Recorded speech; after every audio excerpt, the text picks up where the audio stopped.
مفيش حاجة اسمها ازاي استغل الفرص، واللي يقولك الحياة مش هتبعت لك فرص دايما بيضحك عليك. احنا طول ما احنا عايشين هنقابل في فرص، منها اللي مش بتاعتنا ومنها اللي اكيد مناسبة لينا. مشروبك ما تعاليش معايا. انا في جملة دايما بسمعها وبتضايقني قوي بصراحة، والفيديو ده انا مش مرتبه له ولا محضره له اي حاجة، وما كنتش ناوية اصور اصلا، ولكن جت على بالي فقلت اطلع اتكلم فيها معاكم شوية. هي جملة مفيش قطر هيفوت ومفيش فرصة هتتعوض. وفي الحقيقة لا يا جماعة، القطر ممكن يفوتك عادي، بس لسه في قطر بعده، وممكن يفوتك برضه، ولسه في قطر هيعدي بعده، وممكن يفوتك برضه. اصلك مش هتركب غير القطر اللي ربنا كاتب لك انك هتركبه، والفرصة الحلوة اللي هتجيلك لحد عندك وتخبط عليك مش لازم تكون دي الفرصة المناسبة ليك. اصل يعني هو ايه فرصة حلوة وليه ما تتعوضش؟ هو مين ادى الحق للفرصة انها تقول على نفسها حلوة؟ انا اللي اقرر اذا كانت فرصة حلوة ومناسبة ليا ولشخصيتي ومبادئي ووقتي وطاقتي ولا لا. مش الفرصة هي اللي تقرر. كام مرة فرصة كنت هتموت وبتسعى علشان تجيلك، وبمجرد ما جاتلك ما حسيتش انها ليك، مش بتاعتك، مش مناسبة لطاقتك ووقتك. وكام فرصة جاتلك لحد عندك من غير سعي منك وانت رفضتها، رغم ان الكل كان شايف انها ما تتعوضش زي ما بيقولوا، بس انت كنت مدرك انها مش بتاعتك، عارف طاقتك وفاهم انها فرصة حلوة بس مش مناسبة ليك على الاقل دلوقتي. فمعلش، انا ضد جملة القطر مش هيفوتك، وضد مبدأ ان الحياة ما بتديش الفرصة مرتين. لا يا جماعة، احنا طول ما احنا ماشيين هنقابل في فرص، منها اللي على مقاسنا ومناسبة لينا، ومنها اللي لو اتنططنا مش هتبقى بتاعتنا. المفروض نفهم ده بقى. اصل احنا مش كلنا عندنا احلام وطموحات واحدة، ولا كلنا ماشيين في طريق واحد علشان نقول القطر مش هيفوتك. لا، القطر اللي فاتني ده مش فاضي، ده رايح بناس تانية يوصلهم للطريق اللي مكتوب لهم انهم يمشوا فيه في الوقت ده، مش اكتر. قطرك لسه ميعاده ما جاش بس. لكن الناس دلوقتي بجد بقت تعبي في عقولنا اوهام بتخلينا ننسى ان كل حاجة مكتوبة لنا اصلا. الفرصة اللي قالوا لك انك ضيعتها نسيوا انها ممكن تكون اختبار علشان تستعد بيها للي مكتوب لك بعد كده.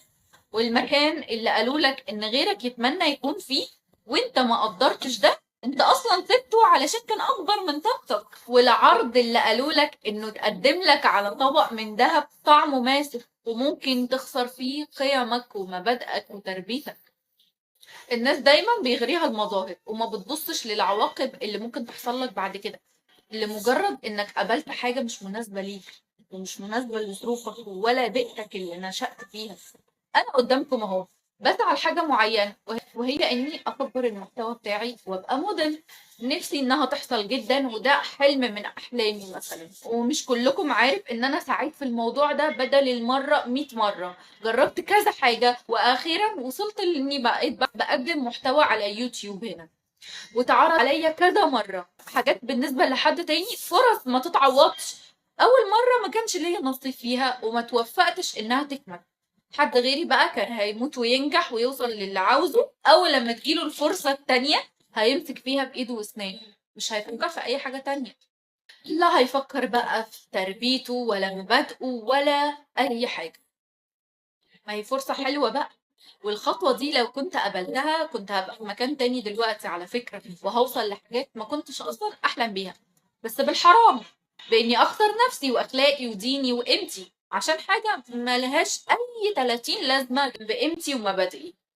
على فكرة بس عشان محدش ينبهر بقى وكل الكلام ده، انا مش كاملة واكيد بعمل حاجات تغضب ربنا، علشان بس محدش يفكر اني ازاي كده وكل الكلام ده. لا، انا لولا ان ربنا بيحبني فمنع عني الاذى ده مش اكتر.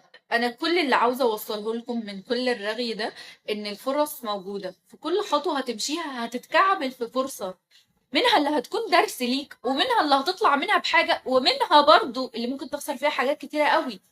ففكر قبل ما تنبهر، ولو القطر مش بتاعك ما تطمنش انك تركب فيه، عشان في اخر محطة هتلاقي نفسك في مكان مش مكانك ولا بتاعك، وتمن الرجوع هيبقى صعب، بل ممكن فرصة الرجوع تبقى معدومة اصلا.